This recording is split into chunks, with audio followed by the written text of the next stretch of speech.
Hello students, last class में हमने tissue chapter में प्लांट टिश्यू कंप्लीट कर लिया था। मतलब आज की क्लास में हम शुरू करेंगे एनिमल टिश्यूज़। ओके, तो चलिए एनिमल टिश्यूज़ स्टार्ट करते हैं। अब देखिए, एनिमल टिश्यूज़ हो या प्लांट टिश्यूज़ हो, टिश्यूज़ का मतलब सेम रहता है ना। टिश्यू की डेफिनेशन सेम रहती है। क्या होती है टिश्यू की definition? Tissue is a group of cell which has to perform a specific function in our body. उसे क्या बोला जाता है? उसे बोला जाता है टिश्यू। तो आज की क्लास में हम पढ़ेंगे एनिमल टिश्यूज़, और याद रखिएगा कि हम यहाँ पर ह्यूमन बींग्स की भी बात कर रहे हैं। ह्यूमन बींग्स में मतलब हमारे अंदर कौन कौन से टिश्यूज़ होते हैं, ये आज की क्लास में हम जान लेंगे। ओके, तो ये जो एनिमल टिश्यूज़ हैं, इस एनिमल टिश्यूज़ को हमने 4 कैटेगरीज में क्लासिफाई किया है। ये जो 4 कैटेगरीज हैं एनिमल टिश्यूज़ की, ये 4 कैटेगरीज किस हिसाब से क्लासिफाई की गई हैं? ये 4 कैटेगरीज इस हिसाब से क्लासिफाई करी हैं कि इनका हमारी बॉडी में फंक्शन क्या होता है। ओके, तो on the basis of function this animal tissue is classified into 4 categories. 4 type के एनिमल टिश्यूज हम लोगों को यहाँ पर पढ़ने हैं।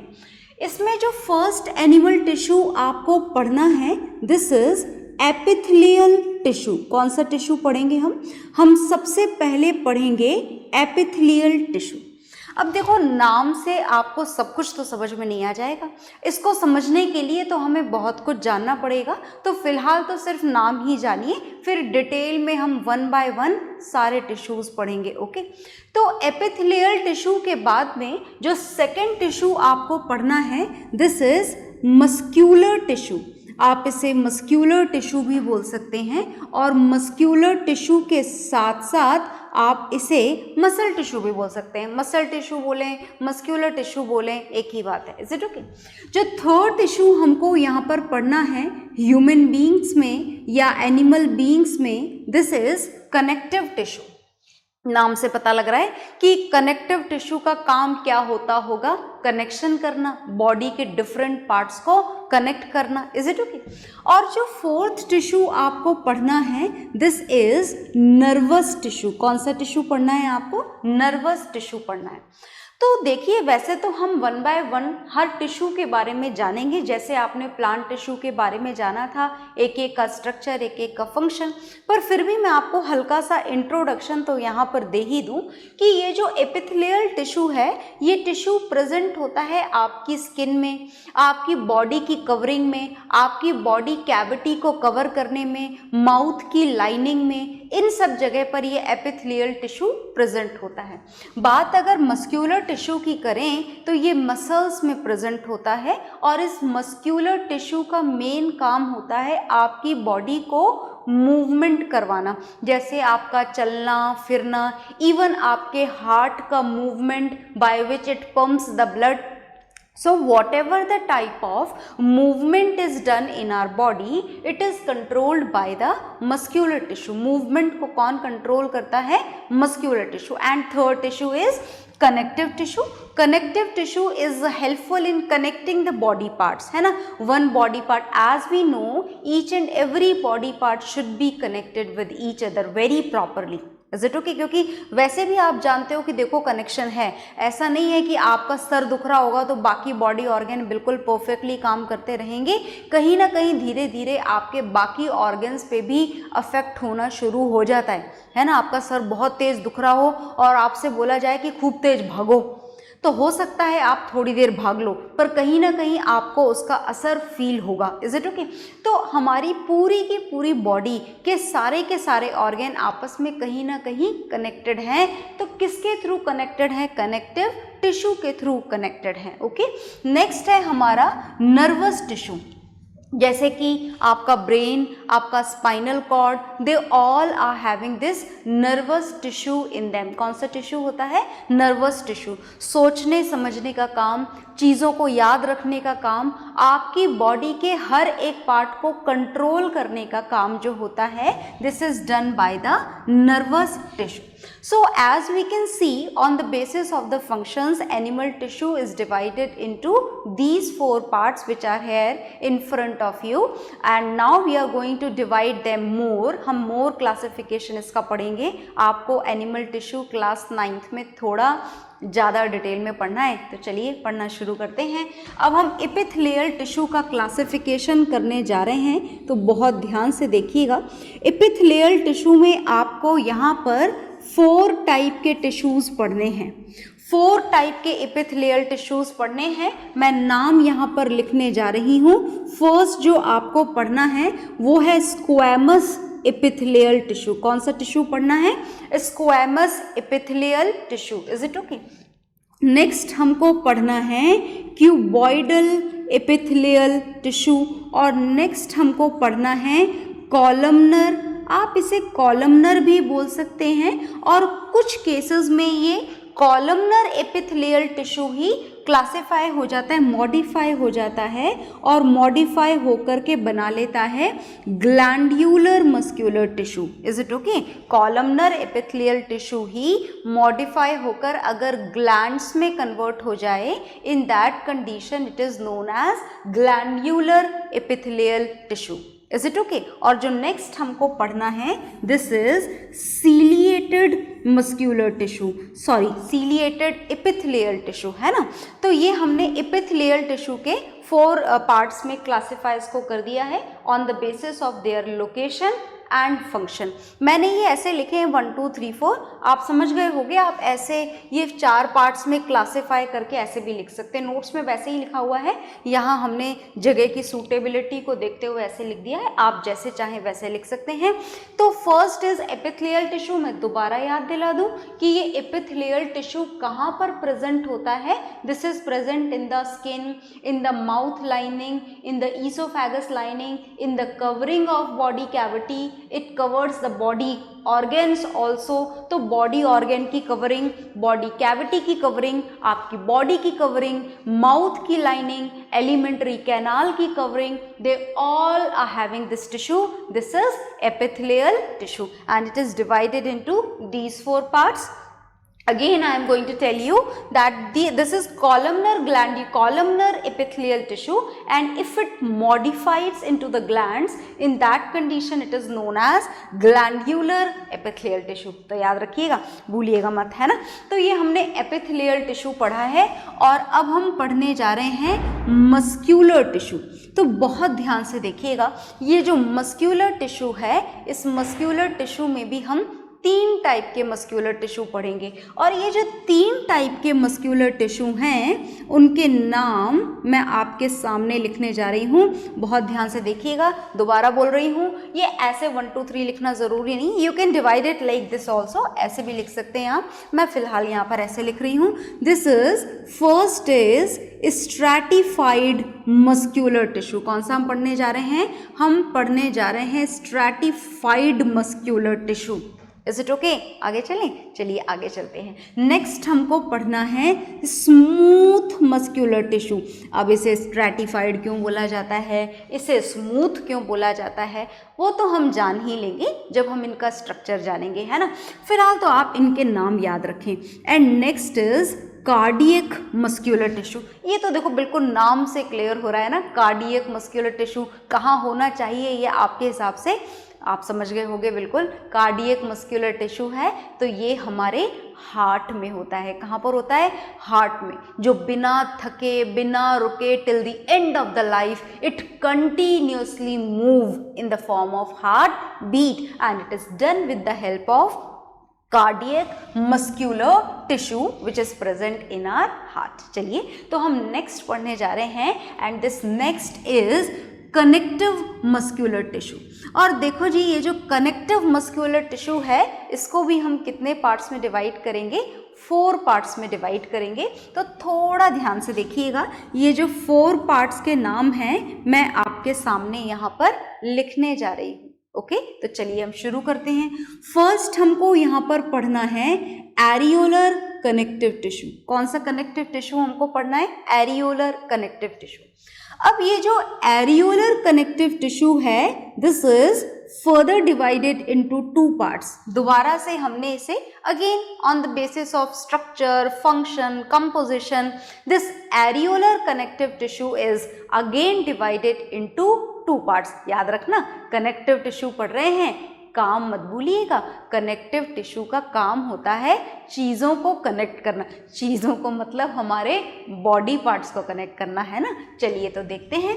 Areolar connective tissue is further classified into two parts and the first name is tendon and the second name is ligament. दूसरा नाम कौन सा है? दूसरा नाम है लिगामेंट। तो चलिए आगे देखते हैं और कौन कौन से पढ़ने हैं। नेक्स्ट हमको यहाँ पर पढ़ना है एडिपोज कनेक्टिव टिश्यू। इस एडिपोज कनेक्टिव टिश्यू का एक और नाम मैं आपको बता देती हूँ, इसको फैट टिश्यू भी बोला जाता है। इट डजेंट मीन कि फैट होगा बॉडी में, आप बहुत मोटे हो गए तो ही एडिपोज टिश्यू होगा। नहीं नहीं, ऐसी बात नहीं है। कुछ जगह ऐसी होती हैं जहाँ पर फैट का डिपोजिशन रिक्वायर्ड होता है, for example around our body organ to keep them safe. Is it okay? And there this adipose tissue is found. Okay. Next देखिएगा, next है skeletal connective tissue। कौन सा है ये? skeletal connective tissue। And this skeletal connective tissue is further divided into two parts and these two parts are, first is bone, मतलब bone एक tissue है। जी हाँ, बोन एक टिश्यू है। और कौन सा वाला टिश्यू है? Bone, skeletal connective tissue. और बोन के साथ साथ जो सेकेंड स्केलेटल कनेक्टिव टिश्यू है वो है कार्टिलेज। Is it okay? तो आगे चलें, फोर्थ कनेक्टिव टिश्यू का नाम लिखें। इस फोर्थ कनेक्टिव टिश्यू को आप शायद पहचानते हो, थोड़ा थोड़ा आपने पढ़ा है इसको जूनियर क्लासेस में भी। And this is fluid connective tissue. कौन सा टिश्यू है जी ये है फ्लूइड कनेक्टिव टिश्यू। तो क्या आप जानते हैं कि आपकी बॉडी में कौन सा फ्लूइड फ्लो करता है? मुझे लगता है आप बिल्कुल जानते हैं, पर आप शायद एक ही नाम जानते होंगे। मैं आपको यहाँ पर दो नाम बताने वाली हूँ। ये जो फ्लूइड कनेक्टिव टिश्यू है, this is again further classified into two parts as two fluids flow in our body। दो फ्लूइड होते हैं जो हमारी बॉडी में फ्लो करते हैं। एक का नाम तो आपने गेस कर लिया है, दिस इज ब्लड। होता है ना ब्लड हमारी बॉडी में फ्लो, मतलब ब्लड भी एक टिश्यू है। जी हाँ, ब्लड भी एक टिश्यू है। आगे देखिएगा, second connective tissue, fluid connective tissue is lymph. Red colour के ब्लड के साथ साथ हमारी बॉडी में एक येलो कलर का फ्लूइड भी फ्लो करता है। And this yellow coloured fluid which flows simultaneously with blood in our body is known as lymph. क्या नाम होता है इस येलो कलर के फ्लूइड का? इस येलो कलर के फ्लूइड का नाम होता है लिम्फ। मतलब हमने हमारे कनेक्टिव टिश्यू को 4 पार्ट्स में डिवाइड कर दिया, out of which these 3 are further classified into 2 parts. Okay, आगे देखिए, नेक्स्ट है नर्वस टिश्यू। अब देखो, नर्वस टिश्यू के सामने मैंने कोई जगह छोड़ी ही नहीं है, तो आपको अपने आप समझ में आ जाना चाहिए कि there is no further classification of this nervous tissue. Nervous tissue का और कोई क्लासिफिकेशन आपको फिलहाल नहीं पढ़ना है। तो हमारे एनिमल टिश्यू का क्लासिफिकेशन आपके सामने लिखा जा चुका है, आप इसे नोट डाउन ज़रूर करेंगे और इसकी स्पेलिंग और प्रोनंसिएशंस को याद भी रखेंगे। Is it okay? तो नोट डाउन करिए आप इसे।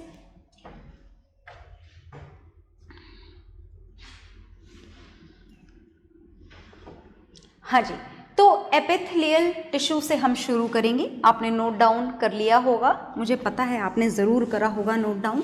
और अब हमको क्या करना है? अब हमें पढ़ना है आगे। और आगे क्या पढ़ना है? बस अब एक एक टिश्यू का वही काम जो हमने प्लांट टिश्यू में किया था।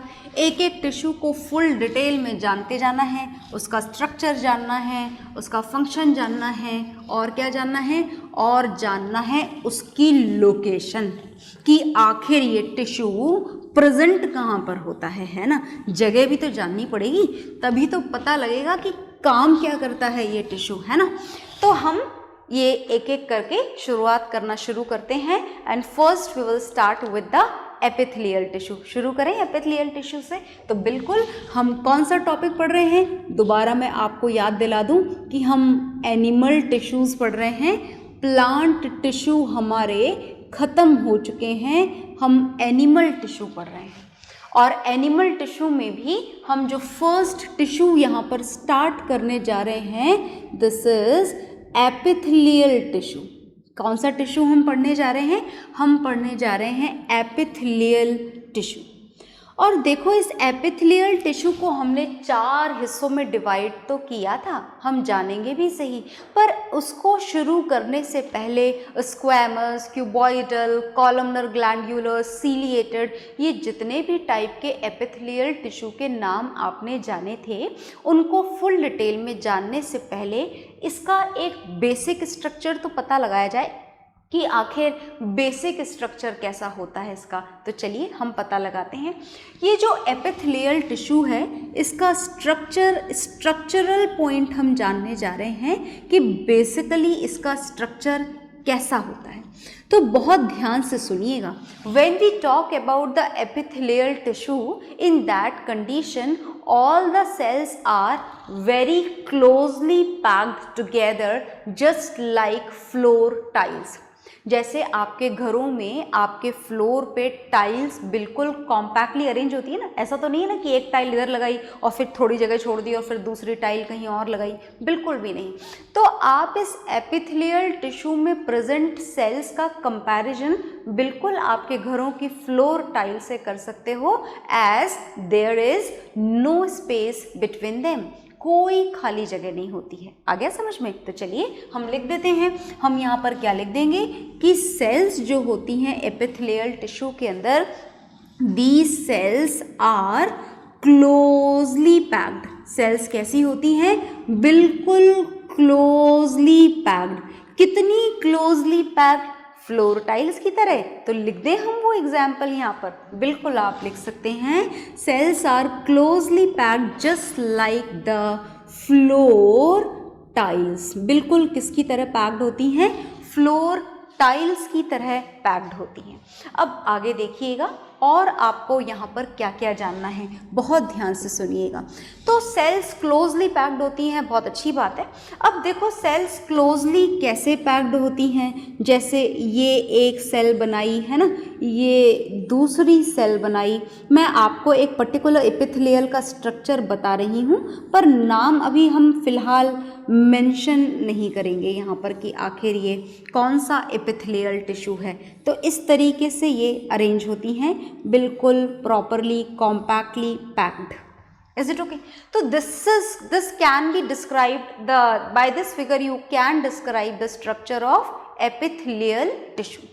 तो ये जो एपिथेलियल टिश्यू है, एनिमल टिश्यू है, cell membrane is the outer most membrane, they don't have cellulose cell wall at all. Cell wall इनके अंदर प्रेजेंट नहीं होती है, इस बात को आप पहले ही जान चुके हैं। तो देखो इसमें न्यूक्लियस होता है, न्यूक्लियस के चारों तरफ साइटोप्लाज्म होता है। तो ये क्या प्रेजेंट है? ये है साइटोप्लाज्म, है ना, बहुत ध्यान से देखिएगा। और ये क्या प्रेजेंट है? ये प्रेजेंट है न्यूक्लियस। सब में प्रेजेंट होगा, बिल्कुल सब में प्रेजेंट होगा। अब देखो सेल में से क्या होता है, कुछ सब्सटेंसेस निकले हुए होते हैं, है ना। सेल में से कुछ सीक्रेशंस निकलते हैं नॉर्मल टिश्यूज में, और उस सीक्रेशन को बोला जाता है इंटर, बहुत ध्यान से सुनना, मैं जो नाम लिखने जा रही हूँ, दिस इज इंटरसेल्यूलर मैट्रिक्स। देखो हमारी बायो में बस नाम ही तो इम्पॉर्टेंट है, जितने भी नाम बताए जाएं उन सारे नामों का मतलब समझ में आना चाहिए और उनकी लोकेशन, उनका प्रोनाउंसिएशन, उनका काम समझ में आना चाहिए, है ना। तो चलिए हमने नेक्स्ट यहाँ पर एक वर्ड लिखा है, दिस इज इंटरसेल्यूलर मैट्रिक्स। ये क्या होता है? इंटरसेल्यूलर मैट्रिक्स क्या चीज होती है? सुनिएगा ध्यान से। Intercellular matrix is a substance which is secreted by the cell and is present in the intercellular space, है ना। सेल में से निकलता है ये सब्सटेंस और इस निकले हुए सब्सटेंस को क्या बोला जाता है? इंटरसेल्यूलर मैट्रिक्स क्यों बोला जाता है? Because it is present in the intercellular space. पर मैं आपको बता दूं कि when we talk about the epithelial tissue then they don't have this intercellular matrix. Intercellular matrix इसमें क्या होता है? एब्सेंट होता है। तो हम क्या लिखेंगे यहाँ पर? हम स्ट्रक्चर में लिखेंगे इंटरसेल्यूलर स्पेस ही नहीं होता, तो इंटरसेल्यूलर मैट्रिक्स भी इसमें यूजुअली क्या होता है? एब्सेंट। तो हमने यहाँ पर लिखा इंटरसेल्यूलर मैट्रिक्स, बहुत ध्यान से देखना, is usually absent in their, है ना, is usually absent. Intercellular matrix is usually absent in epithelial tissue. अब और ध्यान से सुनिए, ये जो एपिथेलियल टिश्यू है ये एक बेसमेंट मेम्ब्रेन पे बना होता है। किस पे प्रेजेंट होता है? ये बेसमेंट। ये देखो मैंने बेसमेंट मेम्ब्रेन बना दी और उसको कहना ऐसे डार्क डार्क भी कर देती हूँ ताकि आपको दिखाई दे जाए बिल्कुल अच्छे से क्लियरली। क्या है ये? This is a basement membrane. क्या है ये? ये है बेसमेंट मेम्ब्रेन। बहुत ध्यान से सुनना। ये जो एपिथेलियल टिश्यू है it is always present on this basement membrane. ये हमेशा किस पे प्रेजेंट होता है? ये हमेशा इस बेसमेंट मेम्ब्रेन पे प्रेजेंट होता है ना। चलो आगे एक बात और सुनो, ये जो बेसमेंट मेम्ब्रेन है ये नॉन सेल्यूलर बेसमेंट मेम्ब्रेन होती है। कैसी मेम्ब्रेन होती है? Non cellular. मतलब समझ गए ना, इसके अंदर सेल प्रेजेंट नहीं होती, और जब सेल ही प्रेजेंट नहीं होती तो फिर लिविंग हो सकती है क्या ये बेसमेंट मेम्ब्रेन? बिल्कुल भी नहीं, है ना, नहीं हो सकती। तो मतलब ये non cellular non living basement membrane होती है ये, जिस पर क्या प्रेजेंट होता है? Epithelial tissue. याद रखेंगे ना आप। तो epithelial tissue is present on a common basement membrane which is non-cellular, non-living, and this basement membrane is made with a protein and the name of this protein is collagen। क्या होता है इस protein का नाम जो इस basement membrane में present होता है? इस बेसमेंट मेम्ब्रेन में प्रेजेंट प्रोटीन का नाम होता है कॉलेजन। क्या नाम होता है? कॉलेजन। नाम याद रखिएगा, है ना। नाम, स्पेलिंग, प्रोनाउंसिएशन बड़े इंपॉर्टेंट होते हैं हमारी बायो के अंदर, है ना। तो मैं इस फिगर को यहाँ से रफ करने जा रही हूँ as we need some space to write down. तो आप इस फिगर को बना लीजिए, आप नोट्स में से भी बना सकते हैं। This is a squamous epithelial tissue, और आप चाहें तो बोर्ड पे से भी बना सकते हैं, पर बनाइएगा ज़रूर, है ना। बनाना बहुत इंपॉर्टेंट होता है। तो ये हमने एपिथेलियल टिश्यू का स्ट्रक्चर बनाया था, और जो बनाया था वो लिख भी लेते हैं। लिख लें? चलिए लिख लेते हैं, देखिएगा ध्यान से। तो इंटरसेल्यूलर मैट्रिक्स के बारे में हमने लिखा कि क्या होता है? Intercellular matrix is usually absent in them. आगे हमको समझ में आया कि एपिथेलियल टिश्यू की जो सेल्स होती हैं, cells are present on a common non cellular, भी पहले ही लिख देते हैं, ऑन अ कॉमन, नॉन लिखना है जी, on a common non cellular basement membrane, and this basement membrane has a protein matrix in it, which has a protein matrix in it, and this protein matrix is called, which has a protein matrix known as collagen. कौन सा protein matrix इसके अंदर present होता है? जो protein matrix इसमें present होता है उस प्रोटीन मैट्रिक्स का नाम है कॉलेजन। क्या नाम है इस प्रोटीन मैट्रिक्स का? कॉलेजन, है ना। आगे देखिए, फोर्थ मैं आपको इसका एक और स्ट्रक्चरल पॉइंट यहाँ पर बताने जा रही हूँ। Actually this is about the occurrence of this epithelial tissue. तो कहाँ प्रेजेंट होता है ये? इसका काम क्या होता है? इसका काम होता है हमारी बॉडी को प्रोटेक्शन प्रोवाइड करना। खैर हम फिलहाल काम की नहीं, हम फिलहाल स्ट्रक्चर की बात कर रहे हैं, तो स्ट्रक्चर में हमें जानना है इसका अकरेंस। तो देखिएगा, it is present in the lining, ये लाइनिंग ऑफ माउथ, माउथ की एक पर्टिकुलर लेयर का फॉर्मेशन करता है ये। माउथ के साथ साथ ये एलिमेंट्री जो कैनाल है ना, क्या आप जानते हो एलिमेंट्री कैनाल?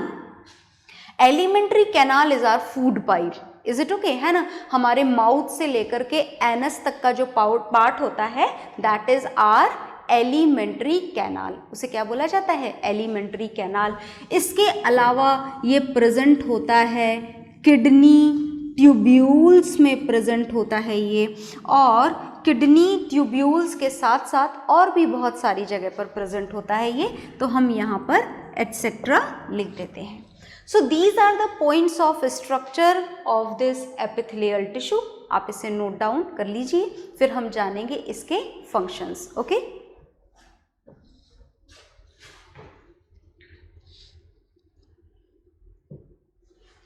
तो हम इसके फंक्शंस जानेंगे। फंक्शंस देखिएगा, एपिथेलियल टिश्यू का फंक्शन वैसे शायद आपको क्लियर हो गया हो, क्या फंक्शन होना चाहिए। देखिए हम इसके फंक्शंस लिखने जा रहे हैं, बहुत ध्यान से देखिएगा। ओके, तो हम फंक्शंस क्या क्या लिखने हैं हमें इसके। एपिथेलियल टिश्यू के फंक्शंस होते हैं हमारी बॉडी को प्रोटेक्ट करना। देखिए epithelial tissue outer most covering में प्रेजेंट होता है, तो जो भी उसके नीचे वाली सेल्स होती हैं जिसे आप अंडरलाइंग सेल्स बोलते हैं, ये उनको प्रोटेक्ट करता है। तो हम लिख रहे हैं इसका function, it protects underlying cells. जो भी इसके नीचे वाली सेल्स होती हैं उनको ये क्या करता है? प्रोटेक्ट करता है। अंडरलाइंग सेल्स को किससे प्रोटेक्ट करता है?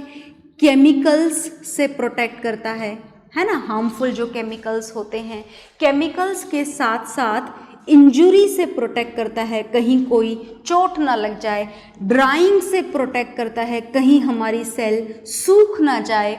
Even it protects our cells from harmful germs. Harmful germs सीधे एंटर ना हो जाएं उन अंडरलाइंग सेल्स में, उससे प्रोटेक्ट करता है। और किसी भी तरीके का जर्म एंटर होके हमारे उस बॉडी पार्ट में इन्फेक्शन ना कर दे, उससे भी प्रोटेक्ट करता है। इतनी सारी चीज़ों से प्रोटेक्ट करता है ये एपिथेलियल टिश्यू। सेकेंड फंक्शन देखिए, सेकेंड फंक्शन है it helps in absorption of water and nutrient, of absorption of पानी, और पानी के साथ साथ ये न्यूट्रिएंट्स का भी एब्जॉर्प्शन करने में मदद करता है। Is it okay? कौन सा tissue? Epithelial tissue. As well as it is helpful, ये एक और काम में हेल्प करता है। कौन से काम में हेल्प करता है? It is helpful in removing the waste product, in the removal of waste product it is also helpful. Waste products का रिमूवल भी करता है ये। कौन सा टिश्यू? Epithelial tissue.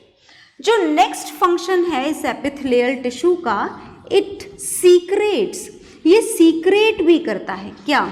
हमारे स्वेट का सीक्रेशन करता है, माउथ में सलाइवा का सीक्रेशन करता है, और साथ ही साथ में एंजाइम्स का भी सीक्रेशन करता है। Is it okay? आई बात समझ में? और क्या करता है ये? इसके अलावा भी कोई काम करता है कि ये आपकी सारी बॉडी कैविटीज की कवरिंग बनाता है, और उस तरीके से ये आपके बॉडी ऑर्गन्स को एक दूसरे से क्या रखता है? Separated. It keeps our body system, it keeps our body system separated from each other, separated from each other. तो ये होते हैं इसके काम। इन फंक्शंस को आप नोट डाउन करिए।